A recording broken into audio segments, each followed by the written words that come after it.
Alléluia, bien-aimé de Dieu, bien-aimé de l'Éternel, que Jésus-Christ nous bénisse, que Jésus-Christ nous fasse du bien. Tupesi susu merci pour la journée à l'élo. Tupesi nzambe susu merci pour la bolamu na ye, asali tozala en bonne santé. Bolamu na ye abati biso, apesi biso souffle de vie. C'est pour cela que nous sommes reconnaissants ya kobelema lisusu na présence na ye à travers moment oyo ya koyoka liloba pe ya kozwata ya kokumisa kopambola ye na nyonso oyo azokoba kosalela biso. Yango toza reconnaissant ya koremercie bana na nzambe nyonso bisika bozwami de partout dans le monde. Que le Dieu tout-puissant, que le Dieu d'amour, que le Dieu de paix, que le Dieu de grâce yende aleka na kobénir biso, aleka na kosalela biso encore bolamu et toujours bénir basali na nzambe nyonso oyo bazosala fierté ya kotombola kombo na nzambe na kati na baministère na bango, na kati na monde entier. Nzambe apambola bino mpe baoyo nyonso peut-être boza na kati na libungi, nzambe na lola asunga bino apesa makasi afin que tosala tobengama na kati na volonté oyo nzambe atindela biso. Alleluya. Nzambe na lola apambola basali na ye, apambola prophète de Mavinga, apambola papa na biso le pasteur Loki, apambola papa na biso le pasteur Prosper Kasongo. Nzambe asala bino bolamu ainsi que bana na nzambe nyonso na baeglise bozo kokamba église la grâce na niveau ya Irlande na papa na biso Loki, nzambe apambola na église colonne de feu avec l'homme de Dieu le prophète de Mavinga, nzambe apambola na niveau ya Kinshasa, et puis notre papa le pasteur Olive Kasongo, nzambe apambola ainsi que bana na nzambe ya église ministère. Amen. Nzambe asala bolamu wana tozozwa temps ya kobondela kotikanga wa maboko na nzambe. Nzambe akamba biso, nzambe adirige biso du début jusqu'à la fin na bondeli na kombo na Yesu Masiya. Nzambe na lola éternel, nzambe likamwa tokomisi topamboli Seigneur Dieu mpona bolamu na yo yo olobi te tous qui respire lola éternel yawe nzambe toye kolowe toye koexalte toye kokumisa yo Seigneur Dieu na maimanso ozosalela biso lolenge ozobatela biso lolenge ozobomba biso Seigneur. Toza reconnaissant Seigneur Dieu ya kokumisa, toza reconnaissant Seigneur Dieu ya kopambola yo parce que mosusu lokola yo aza te. Yawe nzambe totiki ngonga oyo asinga loboko na nguya. Yawe nzambe tambwisa biso, yawe nzambe kamba biso oyo nyonso ozokotatola bonzambe na yo te, nyonso ozotatola kombo na yo te Seigneur Dieu, na déclaré ezala nini sans effet. Seigneur Dieu, c'est toi qui donne la vie, c'est toi qui restaure. Yawe nzambe totiki ngonga oyo ezala agréable, nyonso eza ya yo te Seigneur Dieu, oyo kokoya koperturbe ngonga oyo yawe nzambe na déclaré ezala nini sans effet. Rien que le Saint-Esprit a régné, rien que le Saint-Esprit a dominé du début jusqu'à la fin, dans le nom puissant de notre Seigneur Sauveur Jésus-Christ. Leto bonde petolobi. Amen. Nzambe akomisama, nzambe apambolama. Wana tozokokoba na message na biso tobandaki oyo tozolobela réveille-toi, toi qui dors, réveille-toi d'entre les morts, Christ t'éclairera. Tozokokoba toujours na kati na thème na biso wana. Je crois na kati na mukanda ya Ephésiens chapitre 5 on dit le verset 14 les témoins ezwami. Donc pour ça na biso eza bana na nzambe tozala na distraction te, mais bana na nzambe totelema ba réalité ba situation ya mokili ekoko komela biso yango te ezala peut-être occasion moko ya biso kozala na kati na sommet spirituel, yango te ezala peut-être occasion ya kokomisa bavi na biso na kati na mabe.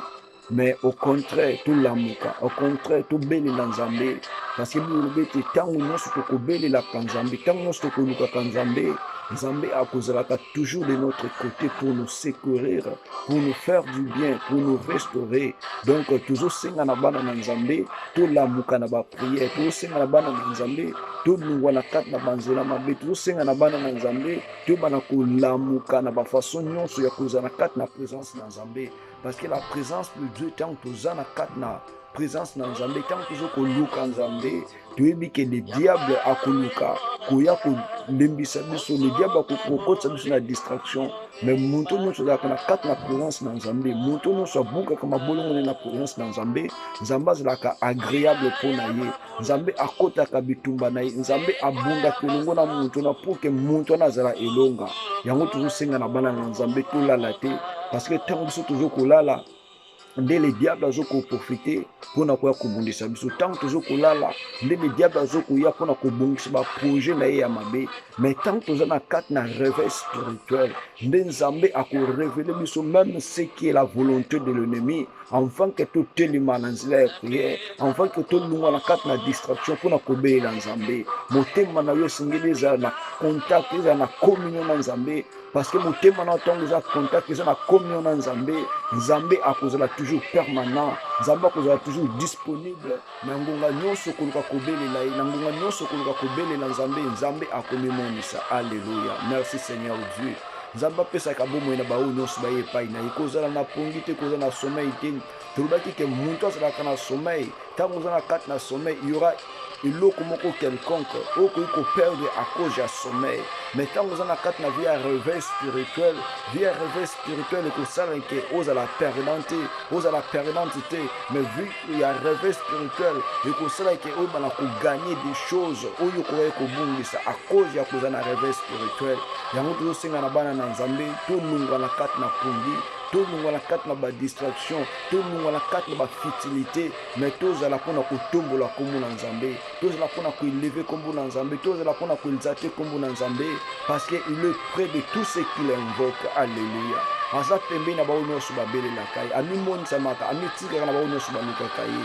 Le diable akoluka komema yo na kati na éloignement, le diable akoluka komema na kati na doute, le diable akoluka komema na kati na biloko nyonso oyo eza ba désespoir, pour que ozala na espoir na nzambe te. Mais nasengi ozala ekotelema, zala na espoir na nzambe, zala kati na détermination elongo na vie na yo na nzambe, parce que nzambe aza derrière maloba na ye mpona kokokisa, nzambe aza derrière maloba na ye mpona kosalela yo bolamu. Alléluia. nzambe apambola biso, toujours kokoba na teme na biso oyo tolobelaki ke réveille-toi, toi qui dors, réveille-toi d'entre les morts et Christ t'éclairera. Nous toujours kokoba wana nzambe asunga apesa biso makasi oyo tokoloba esala ba epesa vie na kati na bomoi na yo, oyo tokoloba emema vie na kati na changement. Wana toza na kati na mukanda na biso ya Isaïe chapitre nango 60. Isaïe 60 tozwi le verset 1 à 2. toyoka nini o Bible ezolobela biso. Bible lobi na biso boye na kati na mukanda na Isaïe chapitre nango 60 le verset 1 à 2. Bible lobi: lève-toi, sois éclairé car ta lumière arrive et la gloire de l'Éternel se lève sur toi. Voici les ténèbres couvrent la terre et l'obscurité le peuple. Mais sur toi l'Éternel se lève, sur toi sa gloire apparaît. Alléluia. Awa Bible zoba na biso boye mwana na nzambe ozalaki na kati na pongi, mwana na nzambe ozalaki akolala. Bible lobi telema, pamba te nzambe azokoluka komema pole, nzambe azomema pole na kati na bomoi na yo, nzambe azokoma lumière ezokoya na kati na bomoi na yo, mpe nkembo na nzambe ezokomimonisama na kati na vie na yo. Bible lobi telema, mpe molili esilaki kozipa mokili oyo, esilaki kozipa mabele, mpe peuple na nzambe bazalaki na kati na molili. Mais Bible lobi te la gloire de l'Éternel, nzambe akoyeba na kotelema likolo na vie na yo, mpe nzambe akoyeba na komimonisa na kati na bomoi na yo. Donc par là tongi koloba nini? Tolobi te réveille-toi, toi qui dors, réveille-toi d'entre les morts et Christ t'éclairera. Donc muntu oza na kati na vie ya sommeil spirituel, aza muntu azalaka na état ya faiblesse, aza muntu azalaka na état ya kofanda, aza muntu azalaka na état ya distraction. Mais Bible lobi te telema, donc otikala na état wana te, mais cela ni telema pour que oyeba na kozwa oyo eza la lumière de Dieu, pour que oyeba na kozala éclairé. Bible lobi muntu atelemaka nde gloire na nzambe emimonisa na kati na bomoi na ye. Muntu atelemaka quelque soit baza na kati na molili. Bible lobi te nzambe akosala ke muntu wana ayeba na kozala na kati na lumière, muntu wana ayeba na kovivre na kati na gloire. Pourquoi? Parce que azwi te kotelema. Donc yo muntu oza na kati na molili, yo muntu oza na kati na vie ya kofanda. Bible lobi lève-toi, sois éclairé, telema pe ngenga, telema pe briller, telema pe mona nkembo na nzambe. Parce que soko oza na état ya kofanda, soko oza na état ya sommeil, moye nkembo na nzambe emona yo eza te. donc tala na kati na vie chrétienne na yo nini ozosalaki ozala ya kofanda soki eza distraction lungwa na kati na distraction soki eza manque ya vie de prière luka kolungwa na kati na manque ya vie de prière soki eza ya doute luka kolungwa na kati na doute mais bible elobi lève toi sois éclairé donc ntango yo otelemi nzambe akosani akoya pour que vie na yo esala nini engenga pour que lumière na nzambe ekota na kati na vie na yo bible elobi ete nkembo na nzambe ezokomi monisama na oyo asali nini oyo atelemi mais ntango molili eye ezipi mabele ntango molili eye ezipi peuple de Dieu mais moto atelemi moto aza na distraction te moto aza na kati na bafutilité te moto aza na kati na sommeil spirituel te bible elobi ete la gloire de l'éternel ekoyeba na koapparaître tika ete gloire na nzambe esalaki bisika oyo ozalaki na kati na molili bisika oyo ozalaki na kati na distraction bisika oyo même famille na yo même vie na yo ezalaki englouti par les ténèbres ezalaki englouti par l'obscurité que la gloire de Dieu na quoi apparaître que la lumière de Dieu na quoi arriver na vie na yo enfin que ozala témoignage vivant enfin que ozala témoignage miraculeux dans le nom puissant de Jésus. Alléluia. Et par rapport à thème tous lobeli que réveille-toi, toi qui dors. Réveille-toi d'entre les morts et Christ t'éclairera. Tout comme on a peuple, moi qu'on a quatre na Bible, le peuple juif. Bible est bête, biso histoire ya peuple juif. Et talisi biso, le lengeni ni peuple juif, azla ki peuple azla ki élu na Nzambe. Mais le lengeni ni les diables aluka ki ko bundi sa peuple o. Le lengeni ni les diables ko maltraiter peuple o. Mais à cause ya réveil spirituel, tout comme on a ke Nzambe akota ki makambu na bango. Tout comme on a ke Nzambe asle ko tele pour que alongola o nyonso ezalaki comme réalité ya mabe nzambe atelemaki pour que asa la différence que oyo aza peuple élu de Dieu. Toujours mukanda ya Esther toujours le chapitre 4 tukotanga le verset Esther toujours Esther chapitre 4 tukotanga le verset 1 à 2 et puis toko sauter tout tangi le verset 14 qui nous a verset 16. Esther chapitre 4 le verset 1 à 2 virgule tout tangi 14 à 16. Bible Bible. Mardoché ayant appris tout ce qui s'est passé déchira ses vêtements, s'enveloppa d'un sac et se couvrit de cendres. Puis il alla au milieu de la ville, en poussa avec force des cris amers, et se rendit jusqu'à la porte du roi, dont l'entrée était interdite à toute personne revêtue d'un sac.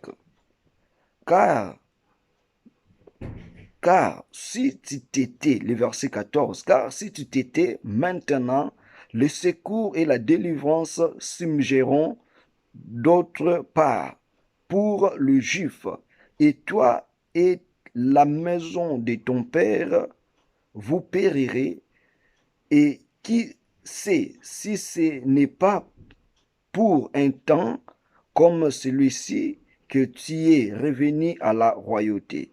Esther envoya dire à Mardoché, va rassembler tous les Juifs qui s'y trouvent assises, gênés pour moi, sans manger ni boire pendant 3 jours, ni la nuit ni les jours.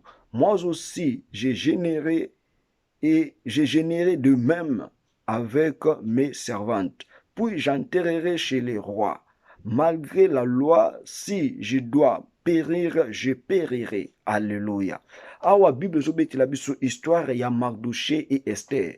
Bazalaki na kat na mboka ya oba bengi la mboka ya Suse. Bible lobi kuna il y avait un décret loi où ezalaki signé na kat na décret wana esengaki ke ba exterminer ba boma tout les peuples juifs. Et Bible lobi Mardoché tango azwaki nouvelle oyo Bible lobi Mardoché a déchiré ki a pasula ki bilamba na ye. Mardoché a lata ki ezalaki sac. Mardoché a pakola ki ezalaki ba putulu. Pe abandaki ko ganga na ville mobimba na ba cri ya pasi ya kolela ke kolobete peuple na nzambe batelema, peuple na nzambe bayebana kolamuka parce que mabe esi ekoti na mboka. Donc to comprendre que peuple na nzambe bazalaki na kati na réveil, et Mardoché lokola azalaki na kati na bazalaki na kati na sommeil plutôt. Mardoché lokola azalaki na kati na réveil, nde Mardoché ayaki kotelemisa le peuple de Dieu, nde Mardoché ayaki komotiver le peuple de Dieu. Ceux qui otangi comprendre qu'il y a d'autres versets bas. Esther atindaki même bilamba bapesa Mardoché bilamba pour que Mardoché alate bilamba ya sika. Mais Mardoché aboyaki kolate bilamba na pourquoi atalaki degré ya difficulté, degré ya souffrance au peuple au banguna ya ba juif baluki ba exterminer toute la nation, ezala mwana moke ezala mokolo ba exterminer bango. Et Bible lobi Mardoché ayebisi Esther alobi non kokanisa te lokolo oza na palais royal ke soki olali, soki oza na kati na distraction, ntango bakoluka ba exterminer le peuple juif, ke yo okozala épargné, yo mpe fo luka osani olamuka, yo mpe fo luka osani okota na kati na présence na nzambe, pour ke biso nyonso toyebana kobelela nzambe, biso nyonso toyebana koimplore nzambe. Soki osali yango te, la délivrance mpe bolamu na nzambe ekoki kokende bipai mosusu. Alléluia. Et Bible lobi Esther mpe ntango azwaki nouvelle oyo, Esther ntango azwaki annonce oyo, Bible lobi Esther ayebisaki bato boyebisa Mardoché a rassembler tout le peuple juif na bisika nyonso bazwami, tozwa te kogene, tozwa te koprier. Donc to se réveiller na kati na prière, to se réveiller na kati na bagene, enfin que décret oyo eza signé mpona koluka kodétruire biso, mpona koluka kokotisa biso na ténèbre. Lokola nzambe aza lumière na biso, lokola nzambe aza gloire na biso, ntango tokotelema tokobela nzambe, je sais que nzambe akoagir. Et Bible lobi na moment wana pona kokuta na roi ezalaki na interdiction, ezalaki na loi moko ezalaki interdit que personne pendant le jour wana akozwa temps ya kozwa na accès ya kokuta na roi. Et Bible lobi lokola Esther et Mardoché, le peuple juif batelemaki bapriaki bajenaki basile koluka temps ya kose rabaisser vers Dieu, balukaki bazwa temps que nzambe azala élevé, nzambe atombwama. Bible lobi que Esther et Mardoché bazalaki na kati na présence na nzambe, na nzela ya jeune, na nzela ya kobondela, na nzela ya kozala na réveil spirituel. Bible lobi te babondelaki jusqu'à ce que basisaki prière. Et Esther alobi malgré la loi qui a été établie ya koluka ko exterminer, ya koluka ko égorger mutu nyonso peut-être ou interdiction kokuta na roi, mais moi Esther après la prière je serai là na kokuta na roi. Et Bible lobi après prière basalaki Esther a eu le temps, Esther a eu cette faveur, cette grâce là ya kokende kokuta na roi. Et Bible lobi tant Esther a sali rencontre na roi, le roi a exterminé Esther, le roi aibana ko détruire Esther comme la loi et l'obamaki. Bible lobi le roi aibana ko yamba sous Esther, atuni Esther ozana besoin ya nini, ceux qui même une partie à royauté nanga na ko ibana ko pesa yo. Et Esther ayaki te pour nengo, mais Esther ayaki pour que aluka arrive à faire retourner où est là qu'il les pièges qui contre le peuple juif.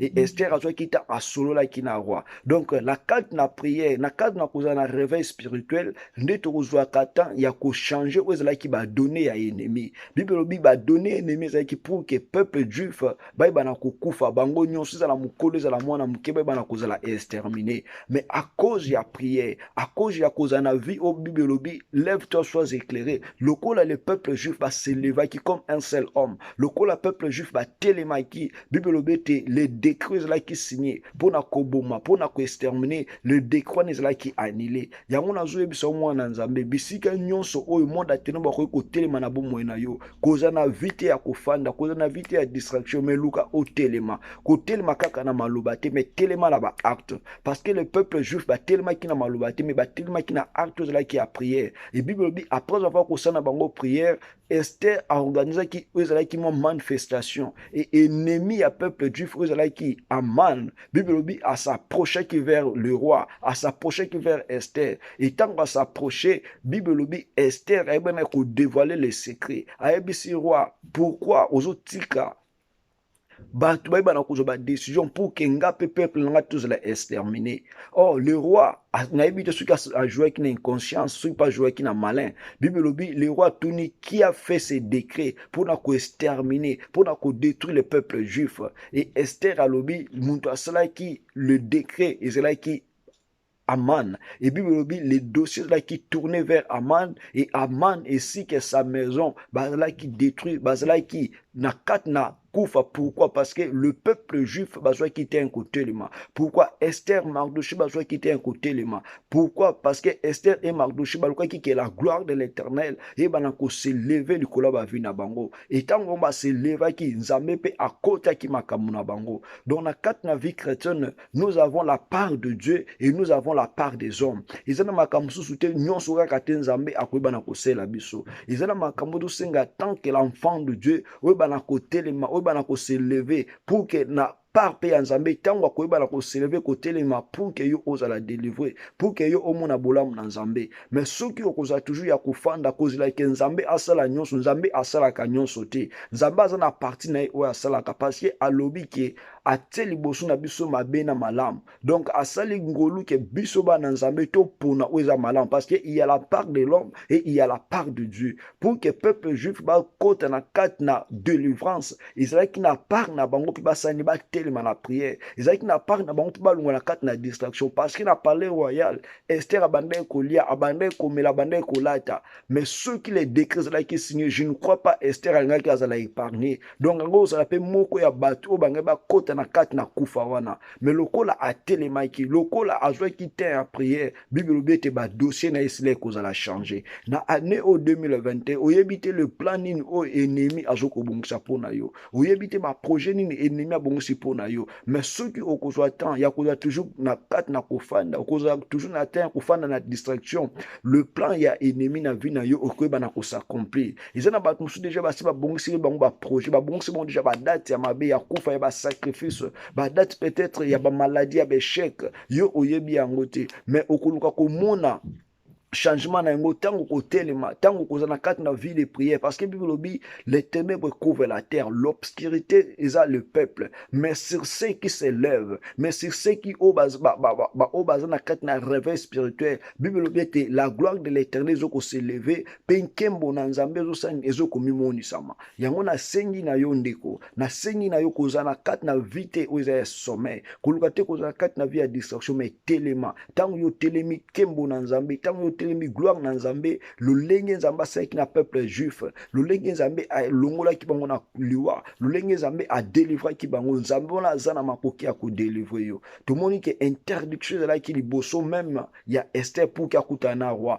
mais à cause ya prière, prière elongolaki oyo ezalaki interdiction, na prière esalaki interdiction ezala lisusu te, parce que grâce na nzambe efongolaki nzela liboso ya Esther. Yo pe tango kokota na présence na nzambe, tango kotelema, tango kobelela elongi na nzambe, lumière oyo nzambe atie liboso na yo, gloire oyo nzambe atie liboso na yo, ekosala ke toutes les interdictions, toutes les paroles oyo kokondane vi na yo, les paroles wana ekozala susu na force te, ekozala susu na puissance te, mais nzambe akolongola yango pour que ozwa accès ya kokota, ozwa accès ya kochanger toutes les paroles de l'ennemi. Donc fais ta part, tango yo sali part na yo, nzambe pe akosala oyo eza part na ye pour que akangola yo, pour que apesa yo vie. Tala maintenant tant qu'enfant de Dieu, état nini yo zanango, ozana état en faiblesse, ozana état ya kofanda, ozana état ya kozala dormir, soki ezala beta oyo zanango eza mabe, luka kota na état ya kolamuka, luka kota na état ya muntu azana kat na kotelema, muntu azana état ya kozana kat na présence na nzambe, muntu azana état ya koluka kobele la grâce, la faveur de Dieu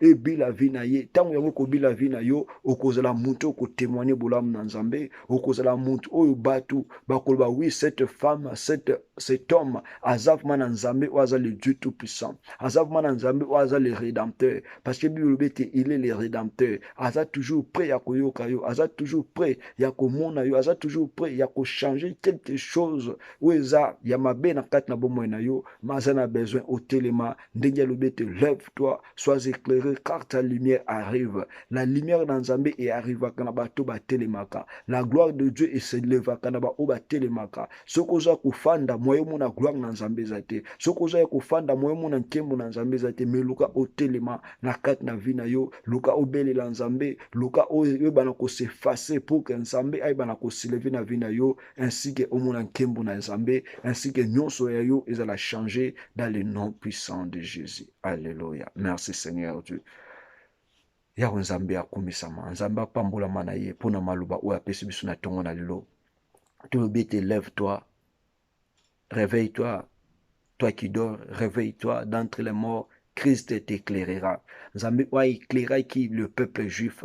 Nzambe wa cela qui bana Nzambe wa cela qui le juif. Mardoché, Esther ainsi que tout le peuple juif wa cela qui bambolam. Il n'est pas le Dieu wa kufa, mais il est le Dieu qui est en vie. Le lenge asalela qui bango, il est capable aussi pour na asala na bomoi na yo, mais to sengi na yo otelema, to sengi na yo olungwa na kat na molili, parce que molili ekouvri mabele, molili ekouvri le peuple de Dieu, molili ekouvri ba obaza na nzambe, mais yo luka na kat na bato baza na molili, yo za na molili te, yo ozala éclairé, yo omona gloire na nzambe, yo omona changement dans le nom puissant de Jésus-Christ.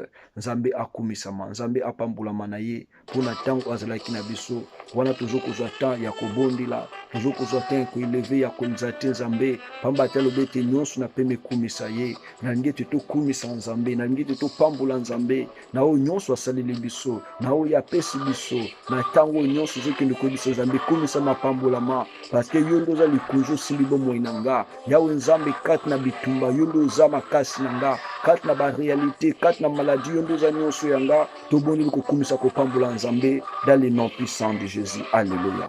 Yahweh nzambe na lola tukumisa kopambola Seigneur Dieu. Parce que oza nzambe ozobatela biso, oza nzambe ozobomba biso Seigneur Dieu. Merci pour la journée, alléluia. Merci pour la bonne santé. Merci pour la miracle. Merci pour la paix. Merci pour la joie. Merci Seigneur Dieu. Pamba te ya kolia ya komela ya kolata yo nde ozopesa biso yango toza reconnaissant kokumisa kopambola yo Seigneur. Yawe nzambe toza na mosusu te tokobelela, toza na mosusu te tokoinvoke, tokoimplore soki eza yo te, yango na implore kombo na yo, yango na kumisi kombo na yo. Merci Seigneur Dieu mpona oyo osali na libota na nga, merci mpona oyo osali na ndeko papa, ndeko mama, ndeko nyonso oza connecte bazolanda biso na ngonga o Seigneur. Napesi yo merci mpona oyo opesi, mpona oyo osali, tika ete kombo na yo ekumisama, kombo na yo epambolama dans le nom puissant de Jésus. Na ngonga ozokende kobondela kosenga miséricorde, kosenga mawa mpe bonté na nzambe na vi na yo. Oyebi lolenge ozotambwisa vi na yo, oyebi lolenge ozokokonduire vi na yo. Yebisa nzambe ete ya mabe alimbisa, ya mabe apardonne, omona nkembo na nzambe, omona bikamwa na nzambe. Bible lobi ete le pardon za puissance ezokolibere, tobonde na kombo na Yesu Masiya. Alléluia. Yawe nzambe na lola toye liboso na yo Seigneur, tosengi mawa miséricorde na yo Seigneur Dieu, liboso bavi na biso, etamboli na biso Seigneur, yo ndo yebi. Yawe nzambe bisika totambolaki mabe, bisika tolobaki ya mabe, topansaki ya mabe, tosengi miséricorde na yo. Yawe nzambe leka na kolimbisa, yawe nzambe leka na kopardonne biso dans le nom puissant de Jésus. Yawe nzambe na mabota na biso Seigneur Dieu, na monde entier tobeleli mawa, oleka na kolimbisa, oleka na kopardonne. Bible lobi ete moko taza saint, moko taza juste, taza agréable liboso na yo. Yawe nzambe yango tosengi mawa na yo, tosengi miséricorde na yo Seigneur, netamboli na biso. Yawe nzambe peut-être tofandi na kati na molili na ba propre volonté na biso, yango tosengi ete mawa na yo ekitela biso Seigneur, limbisa biso, pardonne biso Seigneur Dieu, tomona ngolu na yo na ba vie na biso. Yawe nzambe lobi ete le salaire du péché c'est la mort, le don gratuit de Dieu c'est la vie éternelle en Jésus-Christ. Toza na besoin Seigneur Dieu, tozala na vie liboso na yo na kombo na Yesu Masiya. Alléluia.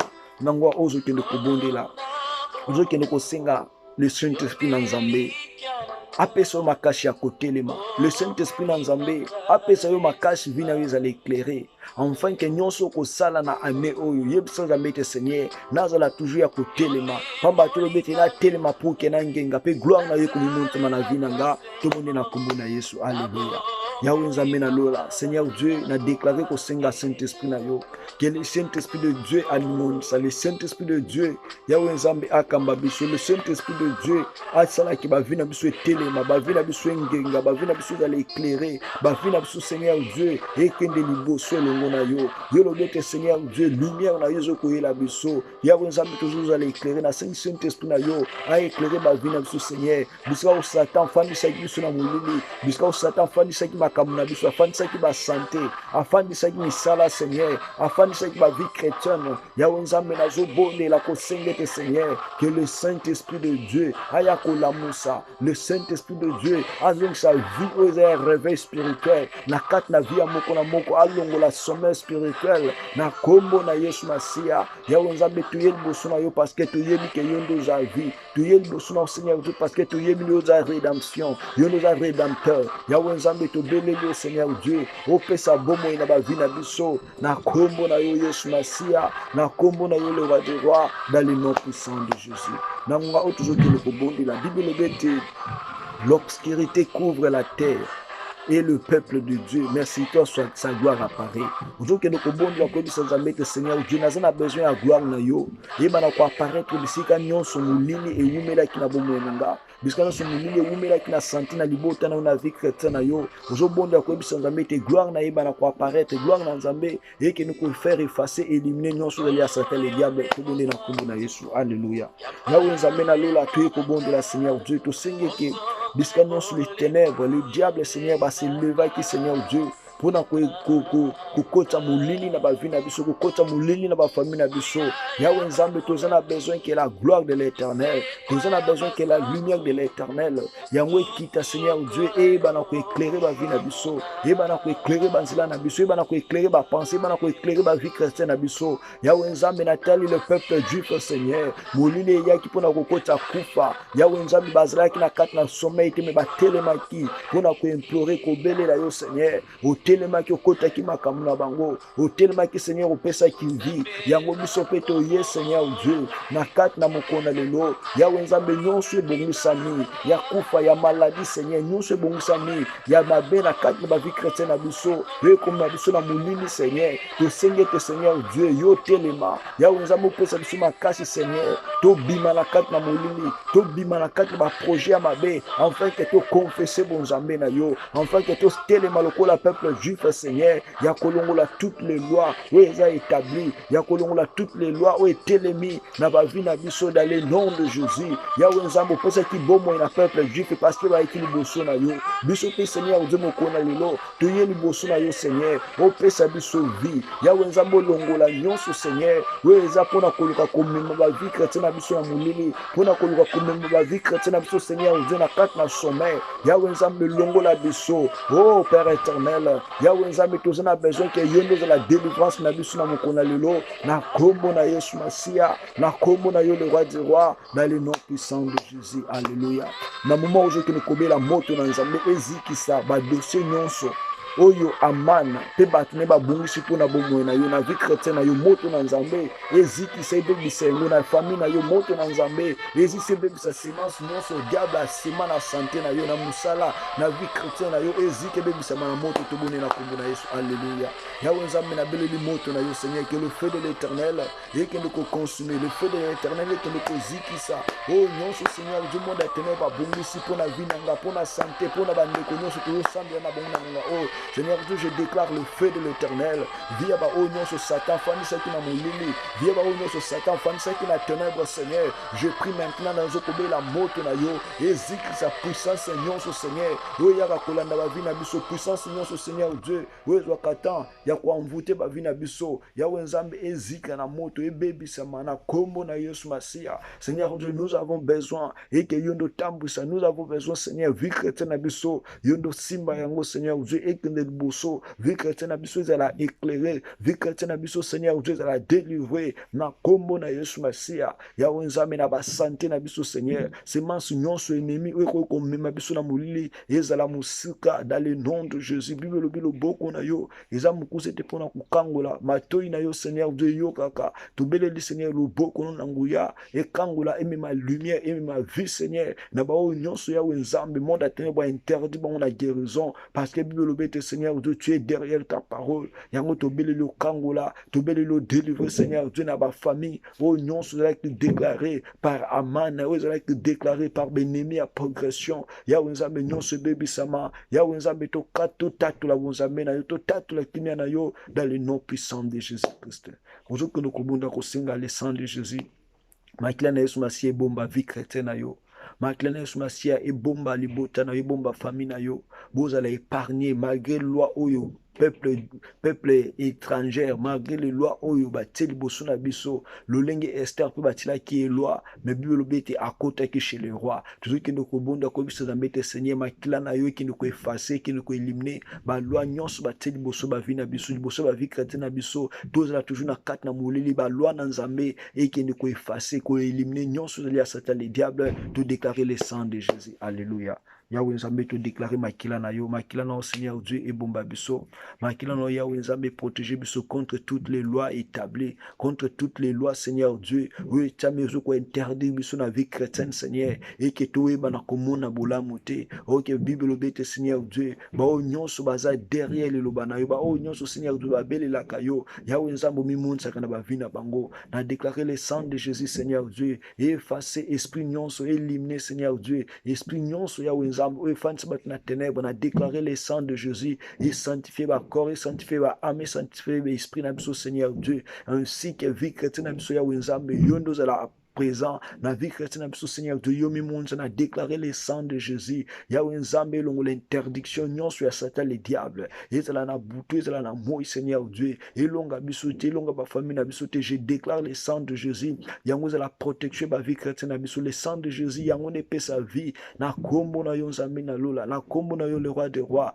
Yawe Nzambe ndeko nyonso Seigneur du monde a ténèbres a bloquer vie na ye a bloquer santé na ye Seigneur a interdire ye Yawe Nzambe azala élever à l'éclairer, je déclare maintenant que le sang de Jésus-Christ est loignant sur Satan, effacé en haut. Yawe Nzambe pe sa vie, Yawe Nzambe redresser vie bande kunyo so baza courbé na kombo na yo Yesu Masia, na kombo na yo le roi du roi. Yawe Nzambe tobi ki oza capable ya kusala, tobi ki oza capable ya ko redresser, tobi ki oza capable ya ko pe sa vie. Yawe Nzambe pe sa vie, Yawe Nzambe redresser na kombo na Yesu Masia. Alléluia. Éternel le Dieu des armées, le Dieu tout puissant, Seigneur Dieu, nous te louons, nous te exaltons.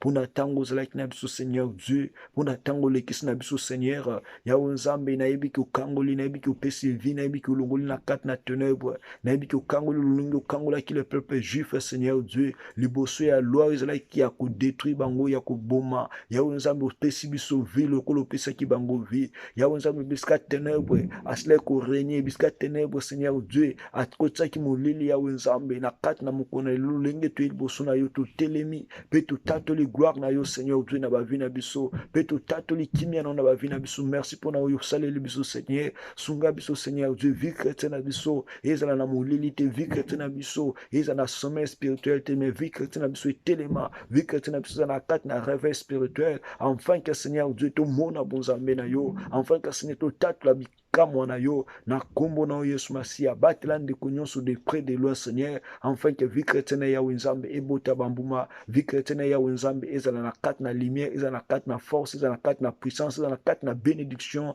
dans le nom puissant de notre Seigneur et Sauveur Jésus-Christ ndeto bonde petolobi amen.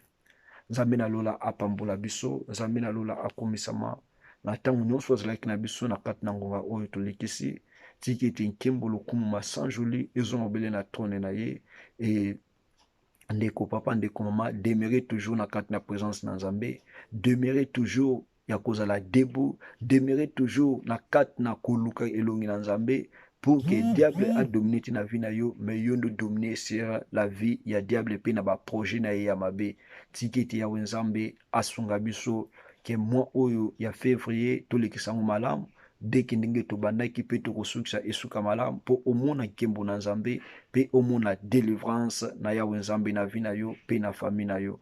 C'était moi votre frère le berger Trideri Bonzi depuis Irlande.